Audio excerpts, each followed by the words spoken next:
I was still holding the warm bag of fried chicken when I heard my stepson in the dark. Garage sailing, yeah. I already cut the brake line. See you at his funeral tomorrow. And my wife, Carol, didn't stop him. For a second, my whole body forgot how to move. The garage smelled like cold concrete and motor oil. That sour, familiar bite that never really leaves, no matter how many times you sweep. The overhead light was off, so the only glow came from the little window over the workbench and the blue screen of Evan's phone. I could see his silhouette, broad shoulders, head tilted like he was listening to a weather report. My fingers tightened around the paper bag. The grease from the chicken soaked through, warm against my palm. I'd picked it up at the Kroger Deli on Harshman Road because I thought, stupidly, that maybe we could have one normal night. A small peace offering, like you do when a house has been tense for months and you don't want to admit it out loud. Evan's voice stayed calm, too calm. Yeah, he said again, low and almost bored. It's done. He won't make it to Monday. He chuckled like somebody had told him a joke. Then there was Carol's voice, faint through the speaker, close enough that my throat tightened. Soft, cautious, not shocked, not angry. You're sure? She asked. My vision narrowed. That one question, you're sure, hit harder than the threat. Not don't you dare. Not what's wrong with you. Just making sure the plan was solid. Evan shifted, and I heard the faint clink of metal on the workbench. He was probably spinning something in his hand. A tool, a socket, something sharp. I'm sure, he said. You said you wanted it over. There was a pause. I waited for my wife to say my name. To say, Evan, stop. To say, Frank's been good to us. To say anything that sounded like a conscience. She didn't. She exhaled into the phone, and it sounded like relief. Tomorrow, she said. Just be careful. That's when my stomach dropped so hard it felt like I'd missed a step on the stairs. I backed up without thinking. My boot scuffed the concrete and my heart slammed. Evan's head snapped half an inch toward the door. I held my breath so tight my chest hurt. He didn't come looking. He went right back to the call, voice lowering again. Yeah, he said. I'll text you when it's done. I slid out like a ghost. I didn't slam the door. I didn't even let it click. I pulled it shut until it rested. Then I walked fast and quiet around the side of the house, the cold December air cutting at my cheeks. The night felt too normal. Porch lights glowing up and down the street. A neighbor's dog barking once, then quiet. Somewhere a TV blared through a window. Riverside, Ohio, doing what it always does. Going to bed early. Waking up early, pretending trouble only happens on the news. My hands were shaking so hard I almost dropped my keys. I shoved them in my pocket and kept walking until I hit the sidewalk. Then I turned like I was just a man out for a short stroll. Like I wasn't about to throw up. Patience is my tool. That line came to me the way an old habit does. I'd said it to apprentices. In the HVAC shop when they rushed a job and stripped a screw or snapped a line. Slow down, I'd tell them. Patience is your tool. You use it first. Now I had to use it on myself. Or I was going to march back in there and do something that would ruin the rest of my life. I got into my old sedan, my work beater, Carol called it. Like she was embarrassed by it and sat there with the engine off. My breath fogged the windshield. My phone felt slick in my shaking hand. Call the police. My thumb hovered. And then the next thought came. Practical and cold. What do I say? Hello, officer. My stepson said he cut my brake line and my wife didn't object. No, I don't have a recording. No, I didn't confront them. No, there isn't a dead body yet.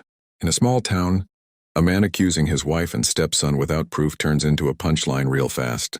Or worse, you get labeled unstable, paranoid, old, and confused. Evan would smile and say, Frank's been stressed. He's been forgetting things. Carol would dab her eyes and say, he's been so tired lately. And then they'd keep going. I couldn't let that happen. So I did the next best thing. I opened the roadside assistance app and called for a tow. The dispatcher sounded half asleep. What's the pickup location? I stared at my own house like it belonged to someone else. Front driveway, I said. My voice came out steady, which surprised me. Silver Ford F-150, need it towed tonight. Is it drivable? No, I said, and my throat tightened around the lie. Safety issue. How soon do you need it? As soon as possible, I said. Then because I couldn't help it, I added, please. I hung up and sat there listening to the quiet tick of my cooling engine. My hands kept shaking, but my brain was already racing through what mattered. Evidence. Dates, times, moves that keep you alive. Evan had always been the kind of man who acted like consequences were for other people. He was 32 and still lived like a teenager. New gadgets, new schemes, old grudges. When Carol and I married 11 years ago, I thought he'd grow up. I thought a steady home might steady him. Instead, he grew sharper, meaner, like he decided the world owed him and I was the cashier refusing his coupon. A few months back, he'd asked me to co-sign a loan just to consolidate, he said, big innocent eyes. I'd looked at the paperwork and felt my blood pressure climb, interest like a shark's smile. I told him no. He'd stared at me a long second, then smiled slow. You always think you're better than me. I think I'm older than you, I'd said. And I've learned what debt does. That night, Carol had taken his side. Not loudly, not directly, just in the quiet ways. The way she'd stop talking when I walked into a room. The way she'd answer my questions with, maybe you should let it go. Frank. The way she'd make me feel like peace was my job alone. Now I understood what letting it go meant to them. Headlights swung down the street. A tow truck. My heart punched my ribs. I sat up watching. The driver parked near my driveway. A thick man in a beanie climbed out, breath puffing in the cold. He looked at the truck, then at the house, then at me sitting in the sedan like I was hiding. He walked over and rapped on my window. I rolled it down an inch. You the one who called it in? He asked. Yes, I said. He nodded toward the F-150. What's wrong with it? I swallowed. The bag of chicken sat cold on my passenger seat, forgotten. Brake problem, I said. I'm taking it to a friend's place to look at it. He squinted at me. At this hour? I'm up, I said. He's up. It's important. The driver shrugged like he'd seen every kind of weird. All right. Where are we going? I gave him the address. I'd already decided on the only place that made sense if I wanted my next move to be both safe and clean. Dayton, I said. Off Needmore Road. The driver whistled softly. That's a haul. I'll pay, I said. He nodded, went back to his truck and started the winch. The metal cable rattled. The sound made my skin crawl because it sounded like chains. I watched my F-150 roll up onto the flatbed. That truck had been mine before Carol and I ever shared a bank account. I'd driven it through snowstorms, through heat waves, through years that now felt like they belonged to somebody else. The tow lights blinked red against the houses. No one came outside. No one asked questions. In America, you learn to mind your own business until trouble shows up on your porch. The driver came back with the paperwork. Sign here. My pen shook. I forced my hand steady. Patience is my tool. When I finished, he tore off a copy and handed it to me. He looked at my face like he was trying to decide if I was drunk or sick. You all right, man? He asked. I stared past him at my house. The curtains in the living room were drawn. Warm light leaked through the edges. Somewhere inside, my wife was probably sitting on the couch like nothing was wrong. I'm fine, I said. Just tired. He nodded like he didn't believe me, but he didn't push. He climbed into the tow truck and the engine rumbled to life. As the flatbed pulled away, I felt something tear loose inside my chest, like grief, like anger, like the last shred of the life I thought I had. My phone buzzed. A text from Carol. Where are you? Another buzz. Evan, you moved my truck. My throat went dry. I didn't answer either of them. Not yet. I sat there in the dark sedan with a cold bag of chicken beside me, watching the tow truck's taillights disappear down the road like a fuse burning away. I didn't scream. I didn't march back in there. I didn't let them see my fear. I slipped out, and I started doing what I'd always done when something broke in the middle of the night. I handled it. I didn't pull out of the driveway right away. I sat there another full minute, hands on the steering wheel, feeling my heartbeat in my fingertips. The house looked normal. Christmas lights on the neighbor's porch, a wreath on my own front door that Carol insisted on every year, even when we weren't speaking much. Inside, Evan and Carol were still there, probably still talking, probably already rewriting the story they'd tell if anyone asked. I started the sedan and drove off slow like I was just going to grab a late coffee. The air had that Ohio winter bite, sharp and damp, and the road shimmered. In places where earlier rain had started to freeze. I headed toward Dayton, toward Needmore Road, because that was where Ray Mercer lived, Evan's biological father. Ray wasn't a friend. Not really. But he was the one person Evan had always treated with a kind of cautious respect. The way a dog behaves around the person who trained it with a firm hand. Ray had been a mechanic for 35 years, retired now, hands still stained with old grease no matter how many times he scrubbed. He knew cars, he knew tools, and he knew Evan better than I ever would.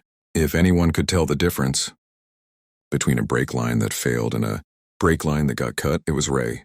And if Evan really had done what I heard, I needed a chain of truth that didn't start and end with my word. I needed reality paper, timestamps, witnesses, the kind of boring stuff that holds up in a courthouse. Patience is my tool.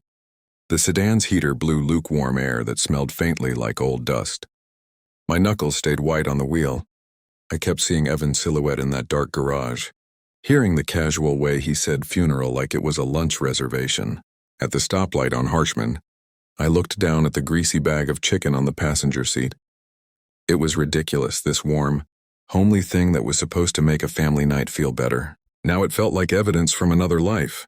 I drove with the radio low, not for music, but for company. A local station out of Dayton was talking high school basketball, then went into a quick ad for a furnace.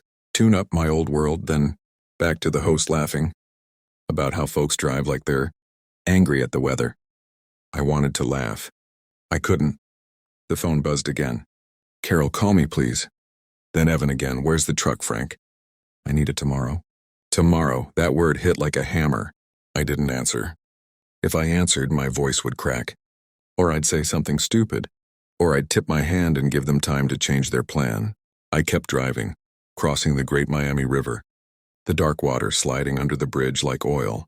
I remembered being younger before Carol, before Evan, when the worst thing I worried about was whether my back could handle another summer in attics and crawl spaces. Back when my first marriage had ended not with betrayal but with quiet exhaustion. Two good people who didn't fit anymore. Now I was 58 and the person sleeping in my bed wanted me buried. Needmore Road was a strip of tired businesses and low-slung houses. The kind of place where people hang on to what they've got. Ray lived in a one-story brick ranch with a detached garage and an old Buick parked under a carport. A flag hung from the porch, stiff in the cold. I pulled into the driveway and sat for a second. My mouth was dry. My hands had stopped shaking, but only because something else had taken over, something calm and cold. I got out and walked up to the door before I could talk myself out of it. Ray stood there in sweatpants and a flannel shirt, gray hair flattened like he'd been asleep. He looked me up and down, eyes sharp even at this hour. Frank, he said like my name was a question.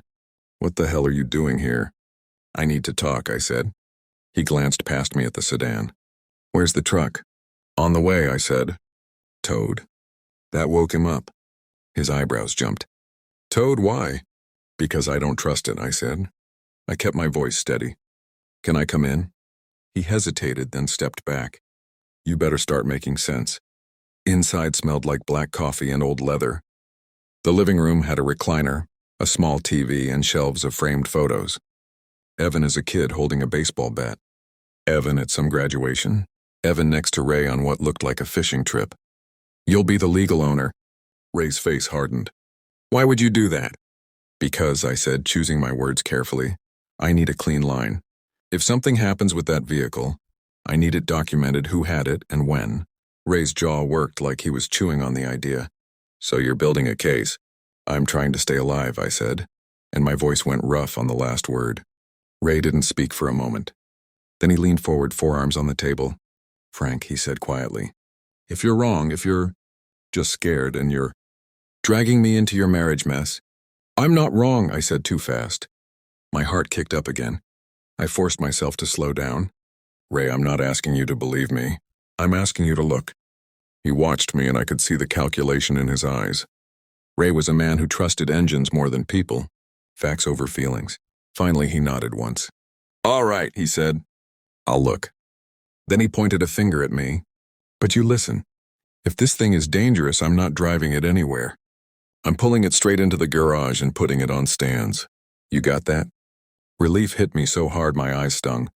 Yes, I said. That's what I want. Ray stood and grabbed his coat from a hook by the back door. Tow truck should be close. Already on the way, I said. He paused, then looked back at me. Why are you giving it to me, Frank? Really, what's the catch? I met his eyes and let a little truth through. There's no catch, I said. Just do me a favor. Check it top to bottom before you even think about rolling it. Ray stared at me. Then his expression softened. Not kindness exactly, but understanding. The kind you get from an older man who's seen what a bad kid can do to a family. He nodded again. Yeah, he said. I will. Outside, headlights swept across the window. The tow truck had arrived. Ray moved toward the door and I followed. My phone buzzed again. This time it wasn't Carol or Evan. It was a missed call from a number I didn't recognize. Then another. And another. I looked at the screen as it lit up one more time. Ray Mercer. He was standing right beside me. He hadn't called. He hadn't even touched his phone. Ray saw my face change. He reached into his pocket, pulled out his own phone and checked it. His screen lit up too. Missed call, Evan. Ray's eyes lifted to mine. Your boy's looking for that truck, he said quietly. My stomach tightened. Yeah, I said. I know. As the tow driver lowered the flatbed and the cable clanked like chains in the cold, I realized something I hadn't let myself think yet. Evan wasn't just planning to kill me. He was planning to do it soon. The tow driver didn't waste time. He backed the flatbed down, metal whining, chains clanking loud in the quiet neighborhood. Ray stood with his arms crossed, watching every inch like he already owned the truck, which, in a way, he soon would. I stayed back near the sedan, phone in my hand, thumb hovering. My heart was beating too fast again, like it wanted to break out and run before I did. Ray waved the driver over. Set it right in front of the garage, he said. I'll take it from there. The driver nodded. You want me to drop it or unhook it inside? Drop it, Ray said. I'm not driving it an inch. Those words steadied me more than anything else had all night. The truck rolled off the flatbed and settled with a heavy thud. The tow driver finished his paperwork, got paid, and pulled away, headlights disappearing down Needmore Road. Just like that, the street went quiet again. Ray wasted no time. He popped the hood, grabbed a flashlight, and slid a creeper out from the side of the garage. The man moved on muscle memory alone. This was his language. I stood in the doorway, arms folded tight around myself, watching his boot stick out from under the truck. So, Ray said from underneath, voice muffled. You want to tell me exactly what you heard? I swallowed. He said he cut the brake line. Silence. Then Ray rolled out halfway, propped himself on one elbow and looked straight at me. You sure that's what he said? Yes. And Carol? She didn't stop him. Ray stared at me a long second, then rolled back under without another word. His flashlight beam jittered across metal, hoses, lines. I heard him mutter to himself, little half-words the way mechanics do when they're thinking. My phone buzzed again. Evan, why is my dad calling about the truck? I didn't answer. Then another text came in, this time from Carol. Frank, please. This is getting out of hand. Getting out of hand. I shut the phone off and shoved it into my pocket. My hands were slick with sweat even in the cold. From under the truck came a sharp intake of breath. Frank, Ray said. His voice was different now, tight. Come look at this. My legs felt heavy as I walked over and crouched down. Ray angled the flashlight so I could see. I'm not a mechanic, but I've worked around machines my whole life. I know the difference between worn and broken, between old and damaged. The brake line wasn't frayed. It wasn't rusted through. It was cut clean, straight, like someone had done it slow and careful, with the right tool. I stared at it until my vision blurred. That's not an accident, Ray finished. He rolled out fully and sat up, running a hand through his hair. That's deliberate. My stomach flipped. Even though I'd expected it, feared it, seeing it made everything heavier, more real. Ray stood and paced once, then stopped in front of me. When did you last drive it? Yesterday afternoon, I said. It felt fine. He nodded. Then it was done after that. My chest tightened. Tonight. Ray blew out a long breath. Jesus. For a moment, neither of us spoke. The cold crept through my coat. Somewhere down the block, a door slammed. Life going on. Ray reached into his pocket and pulled out his phone. I'm calling the police. My pulse spiked. Wait. He looked at me sharply. Frank, this isn't a family argument. This is felony tampering. Someone could have died. I know, I said. Just let me make one call first. He hesitated, then nodded once. One. I stepped a few feet away and turned my phone back on. Missed calls and texts flooded in. I ignored them and tapped a number I'd saved years ago but rarely used. Martha Klein picked up on the second ring. "This better be good," she said, voice sharp but alert. "It's almost midnight." "Martha," I said, "I need advice right now." She heard something in my voice and softened. "Where are you?" "Dayton, with my truck. The brake line's been cut." There was a pause. "Cut how?" "Clean," I said. "A mechanic's looking at it now." Another pause. Then, "Okay, listen to me carefully." I did. "You didn't set this up," she said. "You didn't drive it. You didn't tell anyone to drive it." "Correct. And the vehicle is no longer legally in your possession." "It'll be transferred first thing in the morning," I said. "There's a paper trail." "Good," she said. "Very good. Now, yes, call the police tonight. You want this documented immediately, dates, times, witnesses." My throat tightened. "They might think I did something." "They might," she said. "But facts beat fear. Stay calm. Say exactly what you know. Nothing more." I looked back at Ray, who was already dialing 911. "Martha," I said. I heard him say he'd already done it, that he wanted me dead. Her voice dropped. "Then you did the right thing getting out of that house." I hung up and walked back. Ray ended the call and pocketed his phone. "They're sending someone," he said, "soon." We waited in the garage, the cut brake line hanging there like an accusation. I could hear my own heartbeat in my ears. My mouth tasted metallic. Sirens wailed faintly in the distance, then grew louder. Red and blue lights washed over the garage door, over the truck, over Ray's lined face. Two officers stepped out, one older, one younger. They took statements. They photographed the line. They asked me why the truck was here. I told them the truth. All of it, calm, clear, no yelling. No accusations beyond what I'd seen and heard. The younger officer frowned. "You're saying your stepson did this?"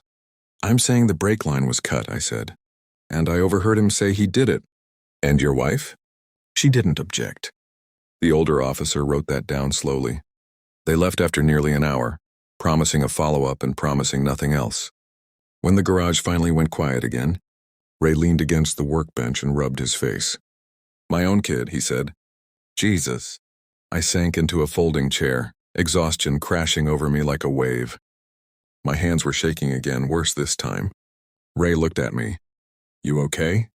I opened my mouth to say yes and instead gagged, barely making it to the trash can before I threw up. Ray didn't say a word. He just held the can steady and waited. Afterward, I sat there empty and shaking, staring at the concrete floor. "I don't feel like I won," I said hoarsely. Ray shook his head. "You didn't win. You survived." Outside, my phone buzzed again. This time it was a voicemail notification from Evan. I didn't listen to it yet. I just knew one thing for sure. This wasn't over. By morning, the story had already started without me. I woke up on Ray's couch with my coat still on and my neck stiff from sleeping wrong. The smell of coffee drifted in from the kitchen, bitter and strong. For a few seconds, I didn't know where I was. Then the image of that clean-cut brake line snapped back into place, sharp as a knife. Ray was at the table, scrolling through his phone, jaw tight. "You're internet famous," he said without looking up. My stomach sank before he even turned the screen. Carol's Facebook post. It was long, emotional, carefully written. "Please pray for my family. Frank left last night in a fit of anger and took things too far. My son is being accused of something terrible and we are heartbroken. Lies can destroy a family faster than any accident." There was a picture of her and Evan from last Christmas, smiling, arms around each other, our living room glowing behind them. The comments were already stacking up. "So sorry, Carol. Praying for you and Evan. Some men just can't handle losing control. You deserve better." It felt like being punched in the chest. "She didn't mention the brakes," I said.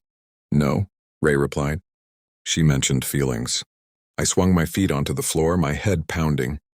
That's how she always does it. By noon, the neighborhood had chosen its version of the truth. I drove back to Riverside to grab clothes, keeping my head down. People I'd waved to for years suddenly found reasons to look at their phones. Mrs. Keller, from 3 houses down, stared at me like I'd tracked mud into her church. At the end of the block, I saw 2 squad cars parked near my house. My house, the one with the wreath still on the door. An officer stepped up when he saw me. "Frank Delaney?" "Yes." "We need to ask you a few more questions." Inside, the place felt hollow. Carol sat on the couch, eyes red, hands folded like she was in a waiting room. Evan stood near the hallway, arms crossed, jaw set. He looked calm. Almost bored. You told them I left in a rage, I said. Not to Carol, but to the room. She didn't look at me. You scared us. Evan smirked. Yeah, Frank, you've been acting weird lately. The officer raised a hand. Let's keep this respectful. I answered their questions again. Same facts, same timeline. I could feel Evan watching me like he was waiting for me to slip. Then he spoke. My stepdad hates me, he said, voice wounded. He's been trying to get me out of the house for months. That's not true, I said. Carol finally looked up. You said he needed to move out. I said he needed a plan, I replied. He's 32. The officer scribbled notes. When they left, Carol stood and pointed toward the door. You shouldn't be here. I laughed once, short and ugly. You planned my funeral. Her face went pale. You're sick. I walked out before I said something I couldn't take back. That afternoon, Ray called. Police came by again, he said. They talked to the neighbors. About what? One guy saw Evan in your garage late the night before. Another heard tools clanking. My pulse jumped. They told you that? They told me they're building a timeline. By evening, the local church group page had its own post. Carol had shared it, asking for prayers during this difficult time. Rumors are flying and it's breaking our hearts. Someone commented, We stand with you, Carol, truth always comes out. I stared at that line for a long time. Truth always comes out. That night I sat alone in a cheap motel off Route 4, watching the parking lot through the blinds. Every set of headlights made my shoulders tense. I listened to the voicemail from Evan I'd ignored the night before. Frank, he said, voice smooth. You really messed up this time. Dad's upset. Mom's upset. You didn't have to do this. We could have talked. Mom, he never called her that around me. I forwarded the voicemail to Martha, with the date and time attached. 10 minutes later, she called. Good, she said. That helps. Helps what? Intent, she replied. In tone, he's not surprised. He's annoyed. The next morning, Buddy Harlan called. We'd worked together for years before his knees gave out. Frank, he said, you're going to want to hear this. He'd stopped by an auto parts store near my house, the same one. Evan liked to hang around. He asked politely about camera footage, explained he was helping with an investigation. They let me see it, Buddy said. Not officially, but enough. My heart thudded. And your stepson bought a tubing cutter 2 days ago. I closed my eyes. Frank, Buddy added, your wife came in 10 minutes later. Different register. Paid cash. The room went very still. She knew, I whispered. She hadn't stopped him. She'd supported him. The radio announced it later that morning. Police are considering felony, charges in a brake tampering, investigation involving a Riverside family. I sat on the edge of the motel bed, listening to my own life reduced to 30 seconds of airtime. For the first time since the garage, I smiled. Not because I'd won, but because the truth had finally gotten a voice. The courthouse in Riverside sits like it's been tired for 100 years, brown brick, stone steps worn smooth in the middle, the kind of building that smells like old paper, floor polish, and winter coats that have been through too many Ohio storms. I'd driven past it my whole adult life and never once imagined I'd walk in carrying the truth about my own family like it was a cinder block. Martha Klein met me out front, collar up, hair tucked into her scarf. She looked like a woman who'd seen every variety of human mess and had stopped being surprised by any of it. You ready? She asked. No, I said. But I'm here. That's the same thing, she replied. Inside, voices bounced off the high ceiling. A metal detector beeped. A deputy in a tan uniform told everyone to keep moving. And there, in a hallway lined with bulletin boards full of public notices, I saw them. Carol. Evan. Carol wore a navy coat and a cross necklace like she'd dressed for sympathy. She clutched a tissue in one hand, eyes red, mouth set in that careful line she used when she wanted to look wounded but strong. Evan stood beside her in a clean button-down, hair combed, face smooth and calm. He looked like a guy waiting for a job interview, not a man who'd tried to turn my breaks into a funeral. When he saw me, his lips twitched just a little, like he couldn't believe I'd really taken it this far. Carol's eyes met mine. For a heartbeat, I saw fear flash there. Then she replaced it with anger. You don't have to do this, she whispered as Martha and I approached. Martha didn't even slow down. Ma'am, he didn't do anything. He reported a crime. Carol flinched like the word crime burned. Evan smiled at Martha, all charm. Morning. Martha looked him over like she was inspecting a cracked furnace line. Don't talk to me. We went into the courtroom and sat on a wooden bench. The room was smaller than people think. Not a big TV courtroom with dramatic music, just a judge's bench, a few rows of seating, flags in the corners, and a low hum of conversation that sounded like a church before service. I recognized faces. Mr. Keller from down the block. 2 women from Carol's church group. A guy I'd seen at Kroger 100 times. Folks in a small town don't miss a public show, especially when it involves a family that's been smiling at bake sales for years. My throat tightened. My hands started shaking again, and I pressed them between my knees. Patience is your tool, Martha murmured, leaning toward me. Breathe. Let them watch. It's fine. It doesn't feel fine, I whispered. It doesn't have to, she said. Just be steady. The judge came in, an older man, gray hair, glasses low on his nose.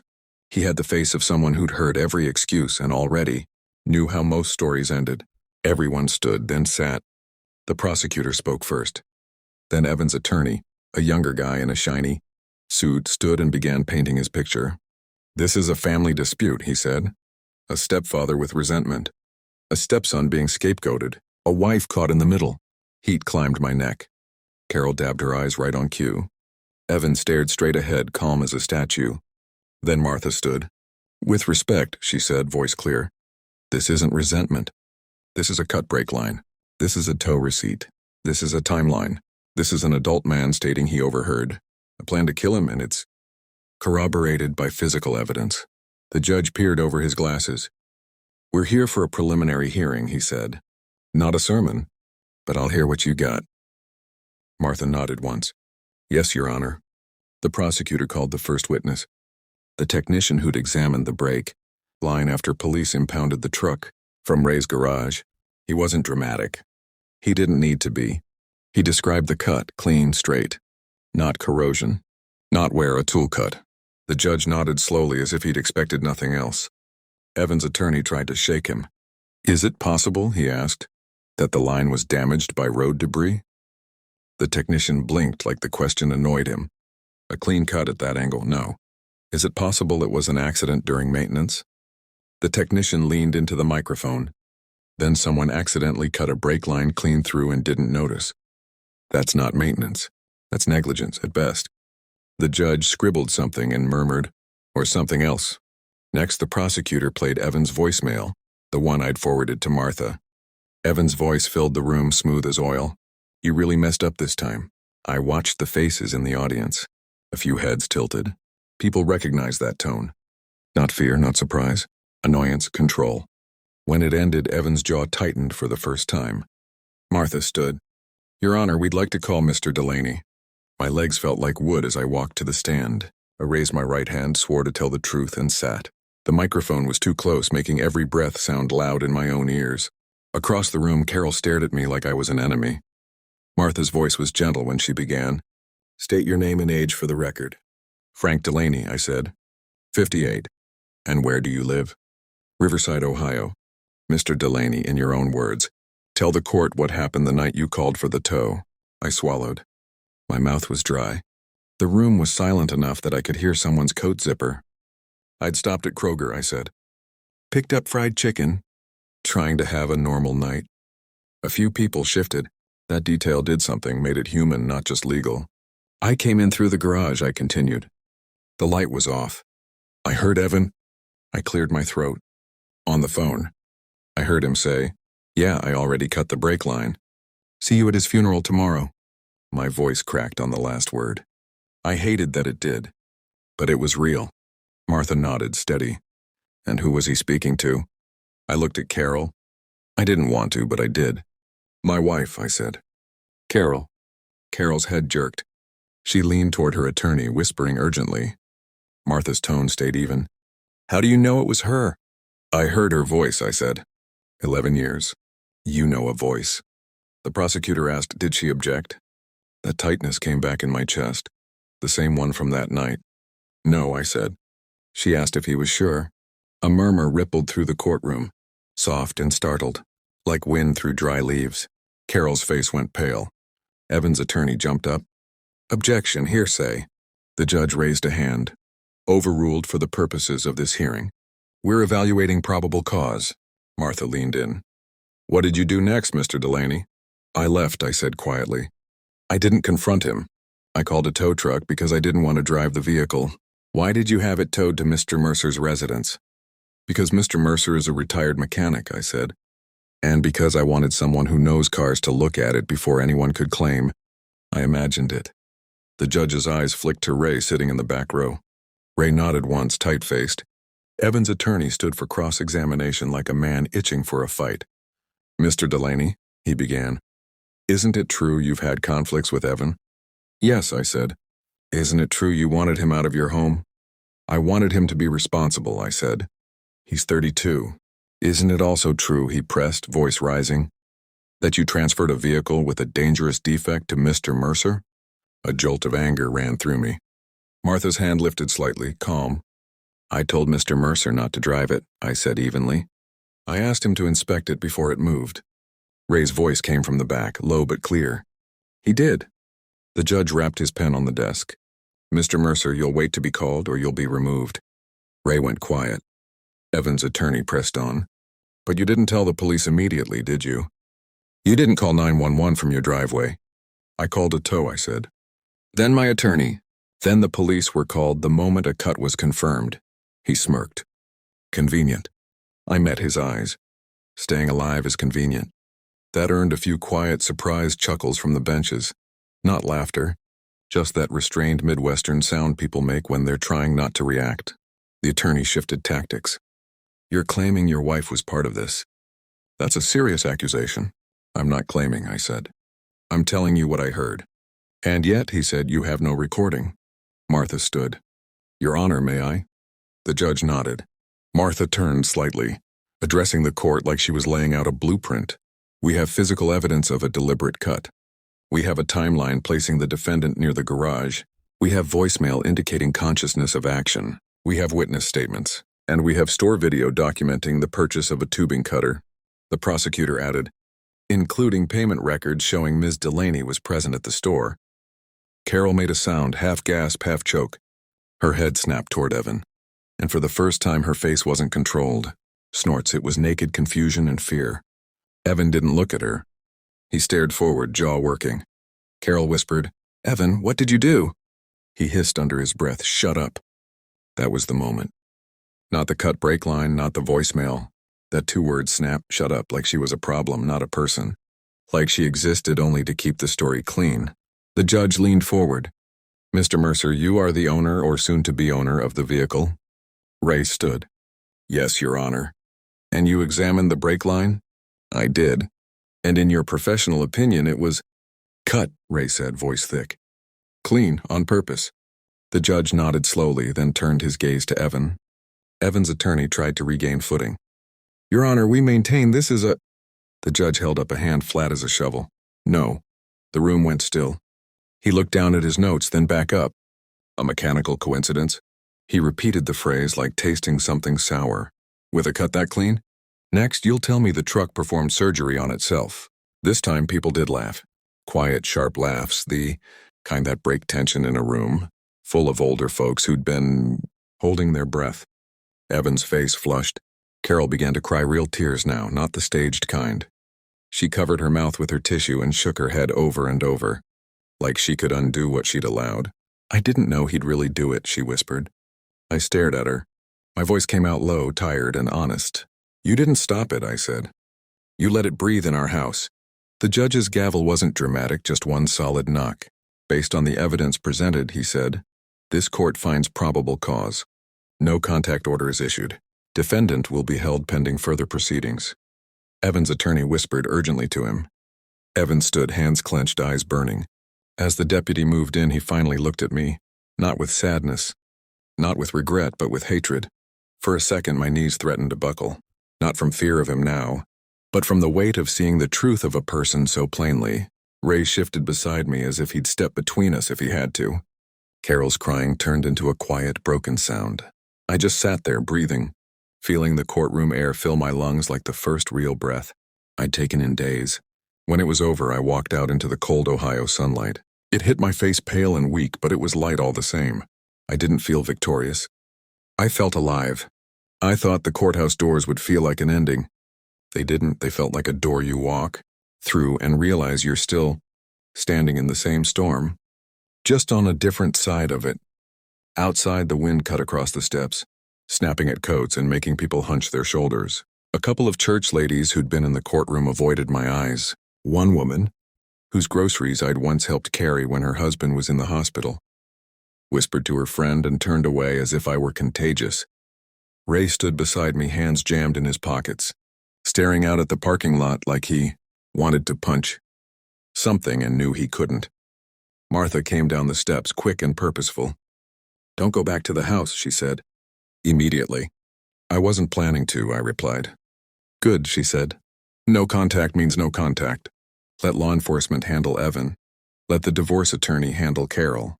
The word divorce landed heavier than I expected. Not because I didn't want it, but because some part of me still couldn't believe I was here, that my second marriage, the one I thought would be calmer, had nearly ended with a funeral. Ray exhaled through his nose. "I can't believe my kid," he said. Martha gave him a look. "Believe it," she said, "then act accordingly." She turned to me. "Frank, there's going to be backlash. People will say you set him up. People will say you're exaggerating. You cannot get sucked into arguing with the internet." I almost laughed. "I'm 58. I don't even know my Facebook password half the time." Martha's mouth twitched. "Good, keep it that way." Ray offered to drive me back to the motel. On the way, we passed familiar Ohio sights that suddenly felt unreal. Casey's gas station, its sign announcing a high school football banner. A church marquee on a fence, "Joy is a choice." I wanted to stop and tell them to update their sign. Joy is a choice, sure, but so is evil. At the motel, I sat on the edge of the bed and stared at my hands. The shaking had mostly stopped, but my body felt wrung out, like a rag twisted too many times. That afternoon, I got a call from the detective. "Mr. Delaney," he said, "I want to inform you we executed a search for tools consistent with the cut. We also collected video from the auto parts store." "I know," I said. "My friend helped retrieve it." "We're treating this as serious," he said. "Your decision not to drive the truck likely prevented a fatality." "A fatality?" He didn't say your death, but that's what he meant. When I hung up, my chest tightened again. Not from fear this time, but from the delayed realization of how close I'd come. That night I didn't sleep.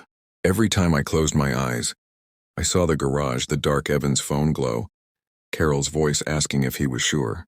Around 3 a.m., my heart started racing for no reason. My hands went numb. Clear's throat. I thought I might be having a heart attack. I sat on the bathroom floor with my back against the tub, breathing shallow, trying not to panic. Patience is my tool. I whispered it like a prayer over and over. By morning, I made an appointment at urgent care. I hated doing it. Men my age will do anything to avoid sitting in a waiting room full of coughing strangers. But I didn't trust my body anymore. The nurse took my blood pressure and raised her eyebrows. "Been under stress?" she asked. I laughed once, dry. "You could say that. The doctor told me my heart was fine, but my numbers were high. He told me to cut caffeine, get sleep, and, this part made me want to roll my eyes, reduce the stress." "Sure," I said. "I'll just tell it to stop." He didn't laugh. He just looked at me like he'd seen that exact joke 1,000 times. "Mr. Delaney," he said gently, "stress can kill you if people don't." That line stuck with me. Over the next week, things moved in slow. Official steps, papers, phone calls, Martha checking in, the detective updating me, Ray calling with short, quiet updates, as if he didn't trust himself to talk too long without breaking. Carol tried to contact me twice, once with a voicemail that started with sobbing and ended with anger. Another time through a mutual church friend, who left a message saying Carol just wanted closure. Closure? Like she'd misplaced a sweater, not tried to arrange my funeral. Martha told me not to respond. "Silence is a boundary," she said. "And boundaries are what kept you alive." 2 weeks later, I went back to the house with a deputy to collect the rest of my things. Walking in felt like entering a museum exhibit about my own life. My boots on the hardwood sounded too loud. The air still carried Carol's vanilla candle smell mixed with the faint scent of laundry soap. The living room looked the same. Family photos. Couch blanket folded just so. But now it all looked stage-like, like a set. Carol wasn't there, Martha had arranged that, but I saw evidence of her everywhere. A dish towel hanging neat, a cup in the sink, her handwriting on a sticky note, "Call plumber." I carried boxes out while the deputy stood by, polite and bored, like he'd done this 100 times. In the basement, I found my father's old toolbox, the one I'd inherited when he died. The weight of it in my hands made my throat tighten. My dad had been a quiet man, steady, kind, who'd tell you to fix what you can and walk away from what you can't. In the bedroom closet, I found the last thing I expected, the fried chicken bag, still crumpled in the trash from that night. Grease stains hardened, the smell long gone. I stared at it for a long time, that little, stupid attempt at peace sitting there like a joke. When I left, I didn't look back. I signed the divorce paperwork the next month. No screaming, no big courtroom drama, just signatures and quiet. Carol tried to add a note in the margin about reconciling later. Martha crossed it out with one firm stroke. Ray transferred the truck back to me once the evidence process was finished. But I didn't want it anymore. The sight of it made my stomach twist. I sold it to a guy in Dayton for cash, cheaper than it was worth, because I didn't want it in my driveway ever again. With that money and what I had saved, I bought a small condo near the river in Dayton. Nothing fancy. Second floor, quiet, no attached garage. Just a little balcony with a view of water that moved even when everything else felt stuck. The first morning there, I made coffee and sat outside in a sweatshirt, watching the river carry leaves downstream. The air smelled clean, like damp earth and cold stone. I thought I'd feel triumphant.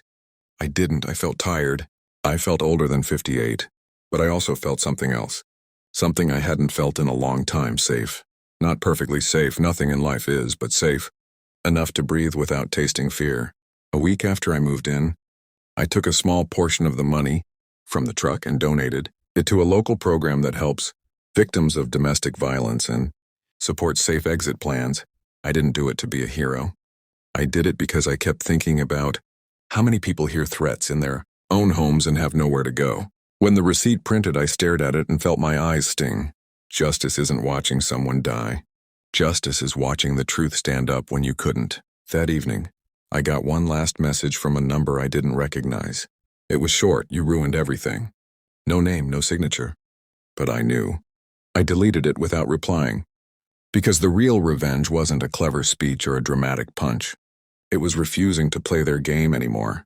I sat on the balcony listening to the river, and I thought about that moment in the garage, the glow of Evan's phone, the calm cruelty in his voice, the silence from the woman I trusted. If you take anything from my story, take this. Trust your gut. Not your pride, not your hope, not the version of someone you want to believe in. Your gut. And if you're hearing something in your own home that makes your skin go cold, don't ignore it. Move smart, document, get help. Tell someone you trust. I didn't scream. I didn't swing. I stepped aside and let the truth do the hitting. If this story stays with you, if it hits close to home, share it with someone who might need to hear it. And if you want more real stories like this, stories about survival, truth, and justice, stick around. Subscribe and keep your eyes open out there. Because at our age, wisdom isn't just knowing what's right. It's knowing when something's wrong.